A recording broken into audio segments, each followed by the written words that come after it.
Thalassemia రహిత సమాజం నిర్మాణం కోసం ప్రతి ఒక్కరూ భాగస్వామ్యం కావాలని ఐఎంఏ జిల్లా అధ్యక్షురాలు రెహనా బేగం పిలుపునిచ్చారు. సంకల్ప స్వచ్ఛంద సేవా సంస్థ ఆధ్వర్యంలో తలసేమియా వ్యాధిపై అవగాహన కల్పిస్తూ ఖమ్మంలో ర్యాలీ నిర్వహించారు. ముఖ్య అతిథులుగా ఇటు రెహనా బేగం, ప్రముఖ వైద్యులు Gongura Venkateswarlu, Narayanamurthy, Indian pediatric association కార్యదర్శి డాక్టర్ సాయి భార్గవ్ హాజరయ్యారు. జెండా ఊపి అవగాహన ర్యాలీని ప్రారంభించారు. ఇటు పెవిలియన్ గ్రౌండ్ నుంచి ప్రభుత్వ ఆసుపత్రి వరకు ర్యాలీ కొనసాగింది. తలసేమియా వ్యాధిపై ప్రజల్లో అవగాహన ఎంతో ముఖ్యమని తెలిపారు. తలసేమియా వ్యాధి నివారణకు సంకల్ప స్వచ్ఛంద సేవా సంస్థ చేస్తున్న కార్యక్రమాలను వారు అభినందించారు. తలసేమియా వ్యాధి బారిన పడకుండా ఉండేందుకు పెళ్లికి ముందు చిన్న రక్త పరీక్ష చేయించుకుంటే తలసీమ వ్యాధిని నివారించవచ్చని తెలిపారు. తలసేమియా బారిన పడ్డ చిన్నారుల కోసం ప్రతి ఒక్కరూ రక్తదానం చేసి తలసేమియా బాధితులను కాపాడాలని వారు పిలుపునిచ్చారు. ర్యాలీలో సంకల్ప స్వచ్ఛంద సేవా సంస్థ సభ్యులు, అలాగే నగర వైద్యులు, విద్యార్థులు పాల్గొన్నారు.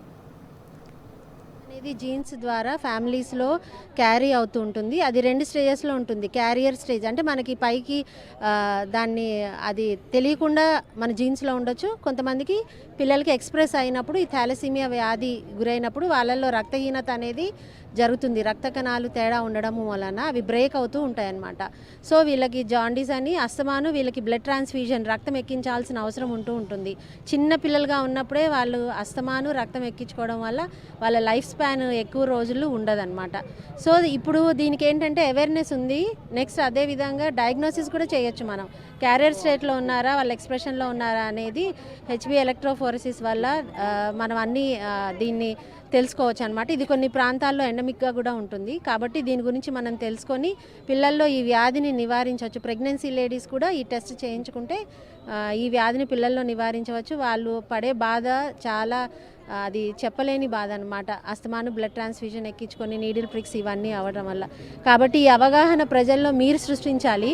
మేము అనేది చెప్పగలం అంతే. మీరు మీడియా ద్వారా అందరిలో సృష్టించి వాళ్ళు ఈ టెస్టులు చేయించుకొని దీని ద్వారా మనం థాలసీమియా విముక్తి సమాజాన్ని మనకు సహాయపడాలని ఇండియన్ మెడికల్ అసోసియేషన్ ప్రెసిడెంట్గా నేను మిమ్మల్ని అందరినీ కోరుకుంటున్నాను. థాలసీమియా అన్నది it is not a disease. ఏదో జబ్బు ఉంది కదా అని బాధపడిపోవాల్సిన అవసరం లేదు. వాళ్ళు థాలసీమియా డిసీజ్తో బాధపడటం కాదు, చాలా ధైర్యంగా బతకాలా, ఆశతో బతకాలా, జీవితాన్ని మధుర స్మృతులతో వాళ్ళు బతకాల. మిగతా వాళ్ళు ఎలా ఉంటారో అలా బతకాల. ఇది సాధ్యమేనా అని అడగొచ్చు మీరందరూ.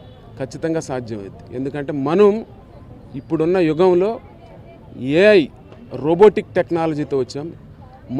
మొన్న నోబెల్ ప్రైజ్ విన్నర్ ఎవరంటే ఆటో ఇమ్యూన్ డిసీజెస్ మీద రీసెర్చ్ చేస్తే నోబెల్ ప్రైజ్ ఇచ్చారు. అంటే పుట్టుకతోనే డయాబెటీస్ వస్తే దాన్ని పర్మనెంట్గా క్యూర్ చేసే పద్ధతి కనుక్కున్నందుకు. అలాగే రేపు కూడా ఖచ్చితంగా ఈ థాలసీమియా అన్నది లేకుండా అంటే జీన్ టెక్నాలజీనో జీన్ ఎడిషన్ ఇట్లాంటి కొత్త అడ్వాన్స్డ్ టెక్నాలజీతో వాళ్ళ జబ్బు మటుమాయమైపోద్ది. కాబట్టి వాళ్ళందరూ కూడా ఛాలెంజ్తో బతకాలా, ఆశతో బతకాలా.